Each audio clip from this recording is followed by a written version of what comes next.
Si vous vous retrouviez dans un jeu télévisé mortel, secrètement dirigé par les Illuminati, que feriez-vous? Ce type a besoin d'argent, c'est moche. Et quand il aura terminé ses 13 défis foireux, il sera tellement dépassé que sa vie ne sera plus jamais la même. Je suis là pour vous expliquer les erreurs commises, ce que vous devriez faire, et comment battre le jeu de la mort des Illuminati dans 13 Sins. Ce type est sur le point de conclure un pacte avec le diable. Voici Elliot Brindle, un sympathique vendeur d'assurance qui a beaucoup de pain sur la planche. Le loyer est en retard et les factures s'accumulent. Sa fiancée Shelby est enceinte de leur premier enfant. Mais bien qu'ils travaillent dur tous les jours, ils ont à peine de quoi joindre les deux bouts. Tard dans la nuit, Elliot est assis à un feu rouge et il réfléchit à ce qui a mal tourné dans sa vie, quand tout à coup, tout change. De manière totalement inattendue, il reçoit un appel mystérieux d'un numéro inconnu. Et la voix étrange à l'autre bout du fil l'informe qu'il a été choisi pour participer à un jeu télévisé unique dont le prix est une somme d'argent qui changera le cours de sa vie. On ne sait pas comment, mais la voix sait tout de lui, de sa vie à la maison à ses pensées les plus profondes, en passant par ce qu'il est en train de faire à ce moment précis. Ils veulent qu'il tue la mouche qui bourdonne à l'intérieur de sa voiture, en lui promettant que s'il le fait, 1000 $ seront instantanément transférés sur son compte en banque. Elliot s'exécute sans hésiter, se surprenant lui-même. Et il reçoit un message sur son téléphone, l'informant que l'argent a bien été transféré. Ça fait un défi de relever, et il en reste 12. Quelques instants plus tard, la voix l'appelle à nouveau. Cette fois-ci, elle lui dit qu'elle veut qu'il mange la mouche, en échange d'un nouveau versement de 3600 $. C'est exactement ce qu'il lui faut pour rembourser la carte de crédit de sa fiancée. Plutôt que de le faire tout de suite, Elliot rentre chez lui pour s'assurer que les 1000 premiers dollars sont bien sur son compte. Mais quand il voit que c'est bien le cas, il sort la mouche de sa poche et l'écrase comme un vilain petit raisin entre ses dents. La voix le rappelle immédiatement, l'informant qu'il a relevé le deuxième défi et gagné son argent. Ça fait 2 défis de relever et il en reste 11. Ensuite, il lui propose un marché. Il peut partir maintenant ou continuer à participer à 11 autres défis pour gagner des millions de dollars. Mais il y a un petit piège. S'il échoue à un défi, s'il abandonne, s'il en parle à quelqu'un ou s'il tente d'interférer avec le jeu de quelque façon que ce soit, il perdra instantanément tout ce qu'il aura gagné jusque-là. Convaincu, Elliot s'enferme dans la salle de bain et appuie sur la touche 1, s'inscrivant ainsi au jeu. Il ne lui reste plus qu'à faire face à la fenêtre et à répéter la phrase « Je danserai avec le crapaud d'or ». La voix à l'autre bout du fil est tellement impatiente de commencer qu'elle coupe pratiquement Elliot avant même qu'il n'ait fini sa phrase. Et elle lui conseille de passer une bonne nuit de sommeil parce que demain, ce sera son premier grand jour. Ok, je crois que la chance d'Elliot commence enfin à tourner. Ou pas. La possibilité de devenir millionnaire en moins de 2 jours est une opportunité que presque personne ne laisserait passer. Mais nous ne pouvons pas être aveuglés par ce que nous avons gagné ici au point d'ignorer tous les drapeaux rouges qui nous entourent. Elliot doit commencer à poser les questions importantes. Par exemple, comment ils ont réussi à le trouver pour commencer? Et où ils ont obtenu toutes ces informations détaillées sur sa vie personnelle? Maintenant, j'ai quelques idées à ce sujet que je ne vais pas spoiler tout de suite. Mais croyez-moi, ça va devenir très bizarre. Comme les origines de ce jeu remontent à la Rome antique, on peut dire qu'Elliot est un peu dépassé par les événements. Si vous acceptez un nouveau travail ou si vous vous inscrivez à un concours, vous voudrez probablement vous renseigner sur l'organisation qui se cache derrière, juste pour vous assurer que tout est en règle. Alors pourquoi la même logique ne s'appliquerait-elle pas ici? La personne qui gère ce jeu ne nous a pas donné beaucoup d'éléments pour travailler, ce qui est un signal d'alarme en soi. Mais en se basant sur le peu que nous savons d'elle, nous pouvons peut-être commencer à faire quelques suppositions sur ses intentions. Commençons par parler de la sonnerie qui retentit chaque fois que la voix l'appelle. Vous la connaissez probablement comme la chanson du cirque. Vous savez, celle qui fait... Elle s'appelle officiellement l'entrée des gladiateurs. Et bien qu'elle ait été conçue à l'origine comme une marche militaire, elle a depuis été profondément associée au cirque, où elle a été utilisée comme bande sonore pour les clowns et autres artistes entrant dans l'arène. C'est un signe d'avertissement que le jeu ici est plus axé sur le divertissement de quelqu'un d'autre que sur le simple profit d'Elliot, et qu'il devrait être prudent avant de se retrouver à jouer littéralement le rôle du bouffon. Sans compter qu'ils ont 4600 $ à donner à Elliot pour tuer et manger une simple petite mouche, soit près de 10 000 $ si on tient compte de l'inflation. Une belle somme pour une tâche aussi rudimentaire. Je mangerais probablement une mouche pour beaucoup moins que ça si vous me surpreniez le bonjour, surtout dans le contexte économique actuel. Le fait qu'ils le paient autant me fait donc penser qu'ils ne font que le piéger, et que ce qu'ils ont prévu pour les très gros montants sera carrément diabolique. Ce qui nous ramène aux 2 premiers défis d'Elliot, à savoir tuer et manger la mouche. Nous allons bientôt découvrir que rien de ce que fait la voix n'est accidentel, et il y a une raison à tout dans ce jeu. Jetons donc un coup d'œil à ce défi pour voir si quelque chose se détache. Parce qu'elles sont liées à la mort et à la décomposition, les mouches sont souvent associées à des activités maléfiques ou démoniaques, à tel point que le Seigneur des mouches a fini par devenir le surnom du diable lui-même. Il existe de nombreux exemples de ce lien, même dans les cultures modernes, comme dans l'Exorciste, quand un essaim de mouches se rassemble dans la chambre de Regan après qu'elle a été possédée par le démon Pazuzu. Pour l'instant, Elliot a relevé les 2 premiers défis sur un total de 13, et c'est important. La superstition selon laquelle 13 serait un chiffre qui porte malheur est répandue dans de nombreuses cultures. L'exemple le plus connu étant peut-être celui des 13 personnes présentes lors de la dernière scène. Ensuite, il y a ce dernier passage sur la danse avec le crapaud doré. Celui-ci est intéressant pour plusieurs raisons. Tout d'abord, comme les mouches, les crapauds sont parfois associés à la sorcellerie ou à la magie noire. Il y a aussi le Jinchan chinois, un crapaud doré assis sur une pile de pièces de monnaie qui est utilisé comme un porte-bonheur pour la prospérité. Le Jinchan ne doit jamais être tourné vers l'extérieur de la maison, ni être placé dans une salle de bain. Ce qui est exactement la position d'Elliot quand il a répété la phrase. En fait, ça pourrait vouloir dire le contraire de ce que le crapaud est censé apporter. Et qu'est-ce que le contraire de la chance? Eh bien, c'est la malchance, bien sûr.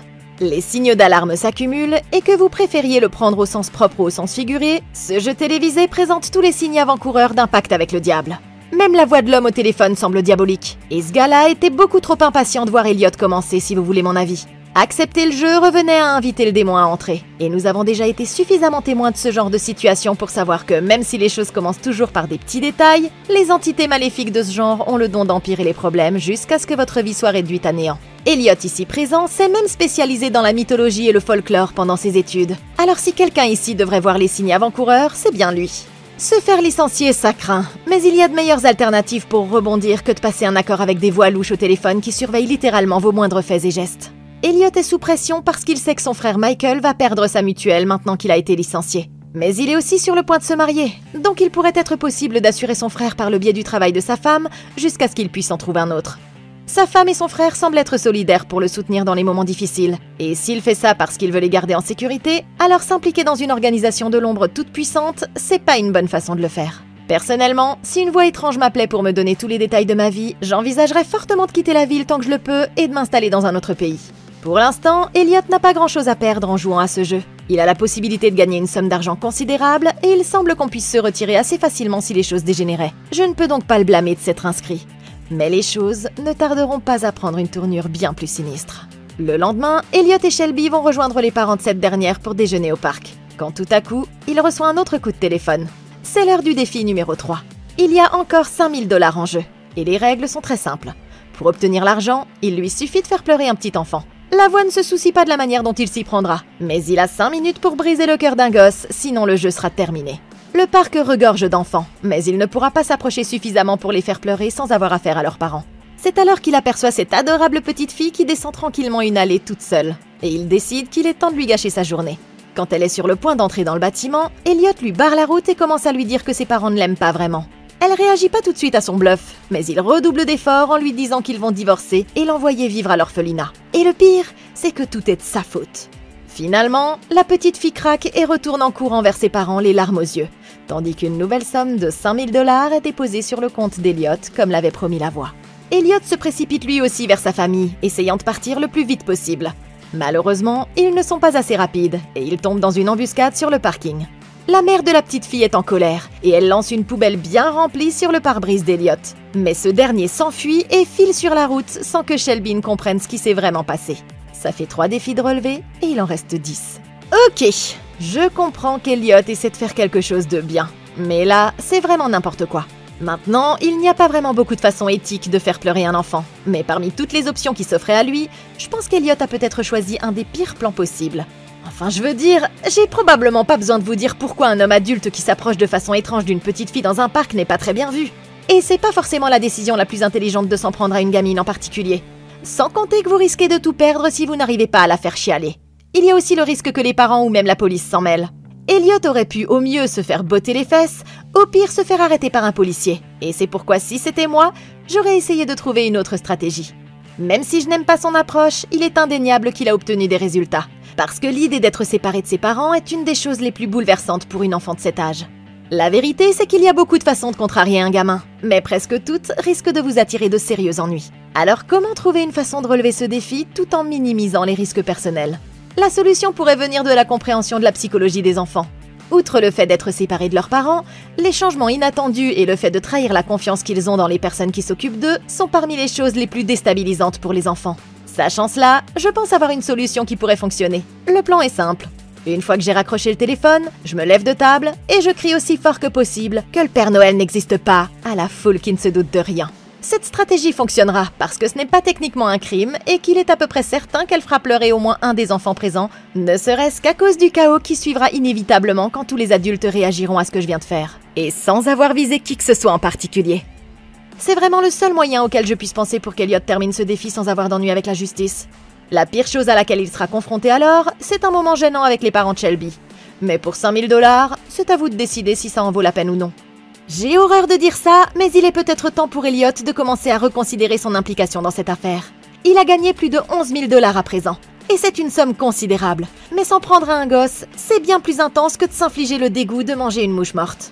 Je n'aime pas la façon dont cette affaire évolue. Mais pour l'instant, nous ne pouvons qu'attendre de voir ce qui se passera lors du prochain test. Plus tard dans l'après-midi, Elliot et Shelby se rendent à l'église locale pour aller chercher son père foncièrement méchant. Mais à peine a-t-il franchi les portes de l'église qu'il reçoit un nouvel appel de la voix. Il semblerait que le moment soit venu de lancer le 4e défi. Et il s'agit de la tâche la plus sournoise jusqu'à présent. À l'avant de la salle se trouve une crèche fabriquée avec amour par des enfants du foyer local pour aveugles. Pour la somme astronomique de 10 000 $, Elliot doit la brûler. Il est trop tard pour faire marche arrière maintenant. Alors pendant que Shelby s'occupe de son père, Elliot s'empare de l'œuvre et sort en douce par la porte de derrière. Une fois à l'extérieur, il jette un dernier coup d'œil pour s'assurer que personne ne l'observe. Il sort une boîte d'allumettes de sa poche et l'allume. La crèche s'enflamme immédiatement et Elliot reçoit un message l'informant qu'il a relevé le défi et qu'il est maintenant plus riche de 10 000 $.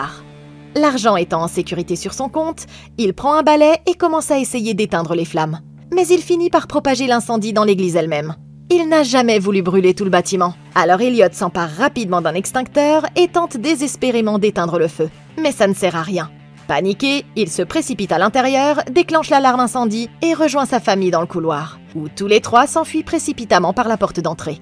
Ça fait 4 défis de relever et il en reste 9. Ok, c'est pas bon du tout. Elliot n'en est même pas à la moitié et les défis sont officiellement allés bien trop loin. Certes, ils ne lui ont pas demandé de tuer quelqu'un, mais je n'aime pas la façon dont les choses évoluent. D'abord, ça avait commencé assez simplement avec la mouche. Puis on lui a demandé d'intimider un enfant. Et maintenant, on est passé à un véritable incendie criminel dans une église. À ce stade, il ne s'agit plus d'un simple jeu, mais d'une série de crimes. Et Elliot pourrait avoir de sérieux ennuis s'il se fait prendre. Le fait qu'il ait mis la vie de personne en danger fait passer le délit de simple incendie criminel à celui d'incendie criminel aggravé. Dans l'État de Louisiane, il encourt une peine d'emprisonnement de 20 ans à perpétuité sans possibilité de libération conditionnelle. Jusqu'à présent, il a gagné plus de 20 000 $. C'est beaucoup, mais pas assez pour que je veuille risquer la prison à vie. Personnellement, je ne suis pas faite pour la vie de château si c'est là que le jeu se déroule, et je préfère de loin gagner mon argent à l'ancienne. Sans compter que nous ne sommes qu'au 4e défi. Il y a donc encore un long chemin à parcourir. À minima, Elliot aurait dû s'éloigner du bâtiment et se munir d'un extincteur avant de craquer l'allumette. Le fait qu'il ait touché le feu avec la chose la plus inflammable qu'on puisse imaginer et qu'il se soit dirigé vers la fenêtre ouverte et des rideaux hautement inflammables n'a pas aidé du tout. Dans l'ensemble, il s'agit simplement d'un mauvais choix d'emplacement de sa part. Une meilleure réaction pour éviter les dommages collatéraux aurait été de faire tomber la sculpture au sol et d'arrêter les flammes. Même si c'est une erreur, contrairement au parc, l'église était équipée de caméras, ce qui veut dire qu'ils auront des images de lui. Et il aura de la chance s'il évite de se retrouver derrière les barreaux. Tout bien considéré, j'aurais abandonné dès que j'aurais découvert ce qu'était ce défi. Mais les choses pour Elliot sont sur le point de devenir bien pire. À l'extérieur, Elliot charge rapidement le fauteuil roulant de son père dans le coffre et tente de fuir les lieux. Mais tout à coup, quand il s'apprête à monter lui-même dans la voiture, il reçoit un nouvel appel. La voix est sérieusement impressionnée par son travail jusqu'à présent. Et maintenant, ils veulent qu'il suive ce sans-abri au hasard dans le quartier. À ce moment-là, Shelby commence à se méfier. Mais Elliot insiste sur le fait qu'il prépare une surprise pour leur mariage. Et il parvient finalement à l'éloigner. Du moins pour l'instant, en la laissant s'occuper de son père pendant qu'il va relever le prochain défi. Un peu plus tard, au poste de police local, la nouvelle des agissements d'Elliot commence à se répandre. Ils ont la petite fille du parc, les témoins de l'église, et maintenant même le sans-abri qui prétend qu'un type étrange lui a volé ses vêtements et son caddie. Et les rapports mènent tous au même homme mystérieux. C'est tellement étrange qu'un des plus anciens membres de l'équipe, l'inspecteur Chilcote, décide de s'occuper lui-même de l'affaire. Mais nous allons bientôt découvrir qu'il a des raisons personnelles de s'impliquer dans cette histoire, qu'il est le seul à connaître. En suivant les instructions, Elliot finit par arriver dans un immeuble d'habitation très délabré à l'autre bout de la ville. D'après la voix, il y a 50 000 $ de plus qui arrivent à sa portée. Et tout ce qu'il a à faire cette fois, c'est d'emmener l'homme solitaire du 6B au restaurant du coin pour une tasse de café. Mais comme toujours, le défi n'est pas aussi simple qu'il n'y paraît. Alors qu'Elliot se glisse prudemment dans l'habitation de l'homme, il découvre que l'endroit semble avoir été complètement abandonné depuis des jours. Et quand il regarde dans la salle de bain, il comprend tout à coup pourquoi. L'homme est bien là, mais il est mort dans la baignoire. Et il semble qu'il le soit depuis un certain temps déjà. C'est une scène déchirante. Et Elliot décide qu'il ne veut pas relever ce défi plus longtemps. Mais la voix lui rappelle qu'il risque de tout perdre. Et finalement, ils réussissent à le convaincre d'aller jusqu'au bout. Malgré toute sa bonne volonté, Elliot cède à la pression. Mais il n'a que jusqu'à ce que l'horloge sonne 4 coups pour le faire. Sinon, le seul prix qu'il remportera sera un aller simple pour retourner à Loserville. Après quelques difficultés pour sortir le gars de son appartement, Elliot le pousse dans le quartier à la manière d'un week-end chez Bernie, jusqu'à ce qu'ils arrivent enfin au resto. Les choses commencent plutôt bien, mais la serveuse prend tout son temps et Elliot a un comportement des plus suspects, ce qui n'arrange rien. Il essaie de prendre un café pour son ami, mais la politique du restaurant veut que chaque personne présente à la table commande quelque chose. Dans un moment de stupidité totale, il décide donc de prendre un cheeseburger, compliquant ainsi les choses sans raison. Alors que le temps lui est compté, la pression monte. Et à moins de 2 minutes de la fin du jeu, un groupe d'officiers de police en service entre et s'assoit dans le box juste derrière lui. Bien sûr, ils finissent par recevoir leur café en premier, ce qui ne laisse d'autre choix à Elliot que de se pencher sur le siège et d'en voler un pour lui-même sous leurs yeux en le claquant devant son défunt ami, juste au moment où le chronomètre s'écoule. Les officiers commencent évidemment à lui poser des questions, mais il leur reproche d'avoir bu de l'alcool pendant leur service, ce qui les arrête juste assez longtemps pour qu'ils s'éclipsent par la porte et disparaissent au coin de la rue. La voix l'appelle immédiatement. Et ils ont été tellement impressionnés par sa performance qu'ils ont décidé de compter cela comme 2 défis relevés. Mais aucune bonne action ne reste impunie, comme on dit. Ils ont donc également laissé un message anonyme au cabinet médical où son frère Michael est soigné, les informant qu'il n'est plus couvert par son assurance depuis qu'Elliot a perdu son emploi. Il devient tout à coup évident que la voix ne joue pas franc jeu. Mais Elliot est officiellement trop impliqué pour abandonner, et ça fait donc 7 défis de relever, et il en reste 6. Un peu plus loin, Elliot arrive devant un bus qui porte son nom et qui est conduit par une mystérieuse personne vêtue d'un costume de Mardi Gras.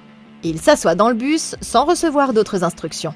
La voix rappelle alors Elliot pour lui signaler qu'il a fait tomber sa carte de bibliothèque pendant la bagarre au restaurant. Et maintenant, la police va découvrir qui il est exactement. Et il risque plus de 10 ans de prison pour ce qu'il a fait.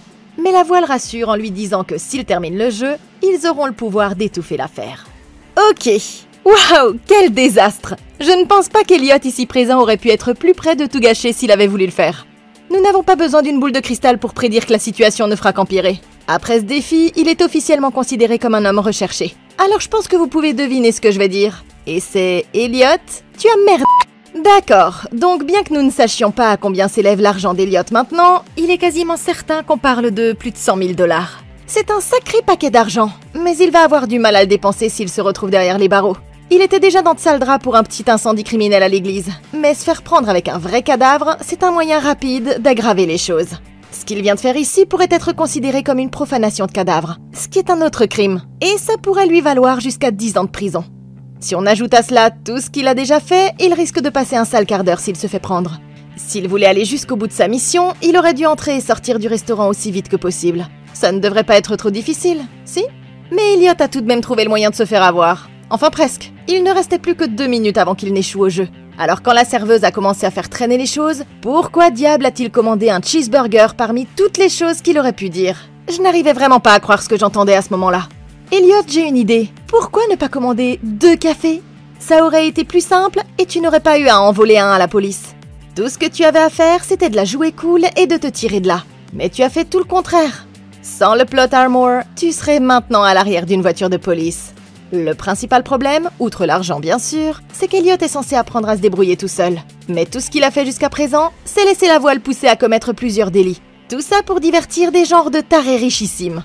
Maintenant, il a déjà des ennuis avec la justice et la voie ne cesse de lui rendre la vie de plus en plus difficile. De sorte qu'il est obligé de continuer à jouer. Le pire, c'est qu'il ne leur a fallu que 6 défis pour faire ça, et qu'il n'en est encore qu'à la moitié.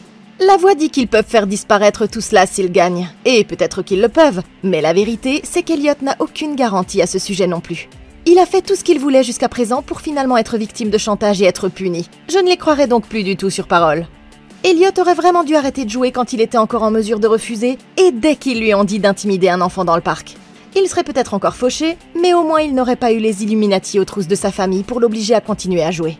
La situation va encore s'aggraver avant que tout ne soit terminé, Et il aura de la chance s'il s'en sort vivant sans être condamné à une lourde peine de prison. S'il y a bien un moment où il fallait abandonner, c'est maintenant. Parce que j'ai le mauvais pressentiment que gagner ne veut pas dire ce qu'il croit. Et à ce rythme, il va devoir soit se rendre, soit se préparer à passer le reste de sa vie en cavale. Désolé Elliot, mais tu as merdé. Après un long trajet, le bus finit par arriver dans un motel isolé, situé là-bas dans la campagne. Il y dépose Elliot sans un mot, et celui-ci est livré à lui-même pour se débrouiller seul. Mais une seule et unique chambre semble occupée. Elliot sait que c'est là qu'il va trouver son prochain défi. À sa grande surprise, un autre homme est déjà assis sur une chaise contre le mur, et il semble tout aussi effrayé et nerveux qu'Elliot. Confus mais pas encore prêt à faire demi-tour, Elliot s'assoit tranquillement sur une chaise à côté de lui, sans prendre la peine de lui demander ce qu'il fait là. Quelques instants plus tard, une infirmière plutôt légèrement vêtue entre dans la pièce derrière eux et commence immédiatement à sortir des objets à l'aspect inquiétant de son sac, dont une scie circulaire et une bâche en plastique qu'elle étale sur le sol. Pendant qu'elle s'affaire, Elliot se rend tout à coup compte qu'il reconnaît Elliot du lycée et il se présente comme John, un des tyrans qui harcelait Elliot dans son enfance et qui lui non plus n'a pas eu de chance ces derniers temps. Ce ne sont pas vraiment des retrouvailles amicales, mais quand Elliot commence à s'inquiéter, il reçoit finalement un autre appel de la voix.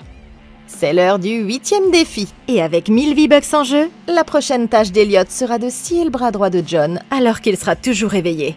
Elliot refuse d'abord de le faire, mais il est choqué quand il réalise que John veut en fait qu'il le fasse, parce que la voix le paie aussi pour qu'il joue au jeu. Maintenant qu'il sait qu'il s'agit d'une opération chirurgicale clandestine consentie, ils attachent John pour la procédure. Mais Elliot hésite encore. Furieux, John lui dit « Laisse-moi te faciliter un peu les choses ». Et il recommence à harceler Elliot depuis la table d'opération, lui rappelant toutes les choses terribles que lui et ses frères ont faites, jusqu'à ce qu'il lui coupe le bras juste pour le faire taire. C'est brutal et le bras ne s'enlève pas facilement. Mais une fois que c'est fait, Elliot prend l'homme dans sa voiture et l'emmène à l'hôpital le plus proche, comme le bon gars qu'il est. Alors qu'il se faufile hors de l'établissement avant que quiconque ne commence à poser des questions, il découvre inopinément le frère de John à l'accueil. Et il est en train de harceler la réceptionniste. Maintenant qu'il est passé à la vitesse supérieure, Elliot s'empare d'une chaise et inflige la correction d'une vie à cet abruti devant tout le monde. La voix est ravie de voir ça, et elle accorde immédiatement à Elliot $250 000 supplémentaires. Le visage encore couvert du sang de ce type, Elliot retourne en ville à toute allure, visiblement satisfait de lui. Et ça fait 9 défis de relever, et il en reste seulement 4. Ok, ça s'est très vite transformé en saut. Qui sait, peut-être que John Kramer est derrière tout ça depuis le début et qu'il essaie juste un nouveau projet. En l'espace de quelques heures, Elliot est passé de crime aléatoire à celui de couper le bras d'un homme. Au moins c'était un connard, mais Elliot doit vraiment faire attention à la façon dont il laisse tout ça lui monter à la tête. Cela dit, si Elliot avait été attentif, il aurait pu remarquer quelques indices très obscurs qui pourraient révéler qui se cache vraiment derrière ce jeu tordu. Attachez vos ceintures parce que je vais mettre à jour le scénario de la conspiration cette fois-ci. Commençons par la clé de la porte de la chambre de motel. Il y avait une écriture dessus, une écriture en latin, qui se traduirait approximativement par « danser avec le crapaud d'or pour la joie des dieux ». Le latin est une langue morte qui a vu le jour dans la région de la Rome antique, et nous y reviendrons dans une minute. Maintenant, pour la suite, il faut remonter au moment où Elliot s'est fait virer par son connard de patron. Pendant leur réunion, son patron avait 2 objets très spécifiques sur son bureau, une petite statue de dragon et un grand bol rempli de noix. Vous me suivez toujours ? Bien, parce que c'est là que les choses deviennent vraiment bizarres. Commençons par les noix d'abord. Dans la Rome antique, certains croyaient que l'ombre d'un noyer était un lieu de repos pour les sorcières, voire pour le diable lui-même. Cette croyance est peut-être née de rencontres avec des cultures germaniques qui vénéraient une vipère dorée très semblable à notre crapaud doré et pratiquaient des rituels sous l'arbre. Dans de nombreuses traditions, les dragons ont également été associés au diable, ainsi qu'à leur caractéristique la plus connue, à savoir leur amour de l'or. Tout ça pour dire que je soupçonne fortement le patron d'Elliot de l'avoir piégé dès le départ. Peut-être qu'il aime les noix et les dragons, bien sûr, mais peut-être que cette société secrète surveille Elliot depuis plus longtemps qu'il ne le pense. Après tout, Elliot a perdu son emploi et c'est le soir même qu'il a reçu son premier appel du jeu. Une coïncidence ? Je ne crois pas. Ça explique comment ils ont obtenu le numéro de téléphone et les coordonnées bancaires d'Elliot, et comment ils ont pu connaître autant de détails sur sa vie privée aussi. Il a également dit à son patron que son frère dépendait de son assurance, ce qui explique comment ils ont su utiliser cette information contre lui après le défi du dîner. Ces cinglés pensent qu'ils peuvent se cacher à la vue de tous, mais ils ont oublié que rien n'échappe à vos amis de comment battre. Maintenant, j'admets qu'il n'y a pratiquement aucune chance qu'Elliot s'en rende compte tout seul, surtout si on considère le stress qu'il subit déjà. Mais si jamais les choses vont trop loin et qu'il décide de se venger des gens qui dirigent le show, il semblerait que son patron soit un bon point de départ. À ce stade, Elliot décide qu'il va se lancer à fond, façon Spider-Man 3.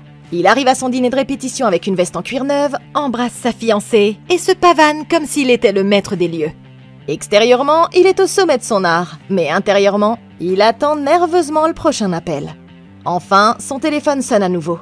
Le défi 10 lui rapportera un demi-million de dollars, mais seulement s'il accepte de détruire tous les objets en porcelaine et en argent de la salle, tout en chantant un hymne anarchiste appelé l'International. Elliot ne veut pas gâcher cette soirée pour sa femme, mais la voix lui rappelle qu'ils n'auront pas d'avenir ensemble s'ils ne relèvent pas tous les défis, ce qui le force à coopérer. Au moment où il s'apprête à faire son speech, la police débarque dans le hall. Mais à la surprise d'Elliot, ce n'est pas lui qu'elle recherche. Elle est là pour son frère en réalité, qui a eu des ennuis avec une fille sur les cours de tennis plus tôt dans la soirée parce qu'il n'a pas réussi à se procurer ses médicaments. Il dit à son frère de courir, se lève et commence à détruire tout ce qui se trouve dans le bâtiment, relevant ainsi son défi tout en causant suffisamment de distraction pour que Michael puisse s'enfuir. Alors que les flics arrivent pour l'arrêter, Elliot s'élance par la sortie arrière et bloque la porte avec une chaise. La voix le rappelle immédiatement pour l'informer que le défi 11 exige qu'il retourne à l'intérieur et se rende à la police. N'ayant pas d'autre choix, Elliot se laisse plaquer au sol comme s'il venait d'être pris en flagrant délit de vol à l'étalage dans un épisode de Cops. Et ça fait 11 défis de relever, et il n'en reste plus que 2. Elliot est emmené dans une salle d'interrogatoire au poste de police, et il est interrogé pendant plus d'1 heure sur les raisons qui l'ont poussé à commettre cette étrange série de crimes, qui n'a apparemment ni queue ni tête. Il finit par refuser de continuer à parler sans la présence d'un avocat, si bien que l'officier part chercher une tasse de café. Dès qu'il est sorti, une partie de la chaise d'Elliot se brise en une pointe métallique acérée. Et au moment où l'officier revient, Elliot le prend immédiatement en otage et exige de récupérer son téléphone avant de les enfermer tous les deux dans un bureau vide. C'est alors que la voix révèle une nouvelle surprise. Il s'agit d'un jeu multijoueur depuis le début. Et si Elliot ne relève pas ses défis en premier, il perdra tout. Alors que les autres agents s'apprêtent à enfoncer la porte, Elliot prend une chaise et plonge par la fenêtre, s'écrasant plusieurs étages plus bas dans la ruelle. Il finit par laisser tomber son téléphone dans une benne à ordures. Mais les agents arrivent avant qu'il n'ait le temps de le récupérer, ce qui l'oblige à sauter par-dessus une clôture et à disparaître dans l'obscurité pour ne pas être attrapé. Comme il n'a plus aucun moyen de contacter la voix maintenant qu'il a perdu son téléphone, Elliot en arrache un au premier type qu'il croise dans le quartier. Et il agit de façon tellement folle que le type décide que ça ne vaut même pas la peine de se battre avec lui pour le récupérer. Elliot brandit le téléphone et crie à la voix qu'il suppose qu'ils sont toujours en train de le regarder. Mais l'appel ne vient toujours pas, et il commence à être désespéré. C'est alors qu'une vieille femme déambule seule dans la rue, par ailleurs complètement vide. Convaincu qu'il ne s'agit pas d'une coïncidence, Elliot l'attrape par le bras et commence à lui demander quel sera son prochain défi. Mais la femme se contente de dire en espagnol qu'elle veut juste rentrer chez elle. Alors il décide de l'y emmener de force en attendant le prochain appel. Après un long moment sans nouvelles de la voix, Elliot commence à penser qu'elle n'est qu'une vieille dame. Mais juste quand il est sur le point de partir, elle lève un doigt pour lui dire d'attendre. Il s'avère qu'elle a une tâche à lui confier, et c'est le défi le plus insensé à ce jour. Au début, tout ce qu'Elliot a à faire, c'est de l'aider à accrocher sa corde à linge dans le jardin. Et elle est étrangement faite d'un câble métallique extrêmement épais. Il doit faire preuve d'un peu d'huile de coude, mais Elliot parvient à accrocher le câble, et aussitôt, $1 million est déposé directement sur son compte. On pourrait penser qu'il n'entend plus que le bruit d'une machine à compter l'argent dans sa tête, mais tout à coup, Elliot entend un tas de petits moteurs qui tournent à quelques centaines de mètres sur la route. S'agit-il de tronçonneuses, de débroussailleuses? Non, ce sont des scooters. C'est avec horreur qu'Elliot se rend compte qu'une véritable bande de scooteristes se dirige droit sur lui, et que le câble qu'il vient d'installer est tendu en travers de la route, exactement au niveau du cou. Paniqué, Elliot se précipite de l'autre côté de la route et décroche le câble juste à temps pour protéger les scooteristes d'une mort brutale, qu'ils n'ont pas vu venir d'ailleurs. Mais ce n'est pas fini. Il s'avère que les scooters jouent eux aussi au jeu. Et alors qu'ils soupirent de soulagement, un autre joueur sort des bois et place un deuxième câble en travers de la route, juste au moment où ils font demi-tour pour un autre passage. Elliot court pour les arrêter, mais il est trop tard. Le carnage est biblique, avec des têtes coupées et des morceaux de corps de motards éparpillés sur le bord de la route, comme s'ils venaient d'être frappés par un missile de croisière. Tout à coup, un téléphone se met à sonner dans le sac à dos d'une des femmes décédées. Mais Elliot le jette dans la rue, refusant de jouer le jeu plus longtemps. Ça fait 12 défis de relever, et il n'en reste plus qu'un seul. Ok, quand ces types ont enfourché leur scooter, ils ne savaient probablement pas qu'ils se dirigeaient vers un atelier de découpage. Elliot a fait une tentative courageuse pour les sauver, mais finalement, il semblerait qu'il n'ait pas pu faire grand-chose. Au lieu de se débattre avec le câble la première fois, il aurait pu courir vers les scooters et essayer de les avertir. Mais il n'aurait probablement pas écouté de toute façon, et en plus, ça aurait été techniquement une violation des règles. Donc il n'y avait pas vraiment d'autre issue possible. Puisqu'il a décidé de quitter le jeu, on dirait que tous ses autres crimes ne seront pas balayés sous le tapis. Il ne lui reste donc plus qu'à se laisser pousser la moustache et à déménager en Argentine, j'imagine. Ou peut-être qu'il y a une autre solution s'il retrouve l'autre joueur. C'est un peu risqué, mais peut-être qu'ils ont des informations qui pourraient d'une manière ou d'une autre mener Elliot vers les personnes qui sont derrière le jeu, et ils pourraient soit les menacer pour qu'il couvre ses crimes, soit au moins se venger. Ils veulent absolument que quelqu'un finisse le jeu après tout, parce que c'est comme ça qu'ils prennent leurs pieds. Alors peut-être même qu'ils pourraient utiliser l'autre joueur comme bouclier de viande s'ils décidaient d'envoyer leur escouade de tueurs Illuminati à ses trousses. Ce sera dangereux et ça ne le mènera probablement nulle part. Mais à ce stade, il n'a plus rien à perdre. Alors ça peut valoir le coup d'essayer. Complètement brisé, Elliot erre jusqu'à la gare la plus proche, espérant peut-être quitter la ville tant qu'il le peut encore. Mais il entend tout à coup cette sonnerie diablement familière quelque part dans la foule. C'est l'autre joueur, et il s'enfuit dans un garage à proximité quand Elliot commence à faire une scène. Elliot le poursuit et supplie l'autre joueur d'abandonner comme il l'a fait. Mais il saute dans un camion de glace et retourne à toute vitesse vers la ville avec Elliot à sa poursuite qui essaie désespérément de l'arrêter avant qu'il ne tue à nouveau. La poursuite se termine finalement dans un endroit familier. Le fameux centre d'aide à la vie autonome dont son trou de cul de père est sur le point d'être expulsé. Et Elliot se précipite à l'intérieur, terrifié par ce qu'il pourrait y trouver. Il se glisse à l'étage et arrive dans la chambre de son père. Mais la vérité est pire que ce qu'il aurait pu imaginer. Son jeune frère Michael est le deuxième joueur. Et il est ici pour terminer son 13e défi. Il s'avère que l'ultime épreuve est la même pour tous les joueurs. Pour gagner le jeu, ils doivent tuer un membre de leur famille. Et selon Michael, leur père est le candidat idéal. Comme pour appuyer son point de vue, le vieil homme révèle soudain qu'il a été joueur lui aussi il y a de nombreuses années. Il a même gagné le jeu et ça lui a apporté une richesse incroyable. Mais lors de son 13e défi, il a choisi de sacrifier la propre mère des garçons. Elliot décide alors qu'il en a assez entendu, mais au moment où il s'apprête à appuyer sur la gâchette, leur père sort une lame de rasoir de sa poche et se retire brusquement de la partie lui-même. Ok, alors qu'on pensait que les choses ne pouvaient pas être pires, on découvre que Michael ici joue lui aussi au jeu. Il y a plusieurs façons de mettre fin à la partie. La première chose qui me vient à l'esprit, c'est qu'Elliot et Michael devraient arrêter de se disputer et abattre ensemble ce salaud. Comme ça, ils seront tous les deux gagnants, techniquement. Mais il semblerait qu'il soit un peu tard pour ça maintenant. Par ailleurs, nous savons qu'une des façons de mettre fin au jeu est que quelqu'un d'extérieur sache que vous jouez. Ça signifie que si Elliot appelait sa femme et lui disait que Michael est en train de jouer, son frère devrait techniquement déclarer forfait. Bien sûr, Elliot serait également éliminé pour avoir saboté le jeu. Mais c'est probablement le moyen le plus sûr de s'assurer que le jeu se termine sans qu'aucun d'entre eux n'ait besoin de tuer un membre de sa famille. Il ira quand même en prison pour très longtemps, à moins qu'il ne décide de vivre en cavale, mais au moins ils seront tous les deux en vie. Maintenant, il n'y a plus qu'une seule façon pour l'un ou l'autre de gagner. Et nous sommes sur le point de voir exactement comment ça va se passer. Avec la mort de leur père, ni Elliot ni son frère n'ont terminé leur 13e défi. Mais Michael réalise qu'il y a encore un moyen pour lui de gagner. Il fouille dans son sac et s'apprête à sortir une arme. Mais Elliot lui tire dessus en légitime défense, le blessant mortellement.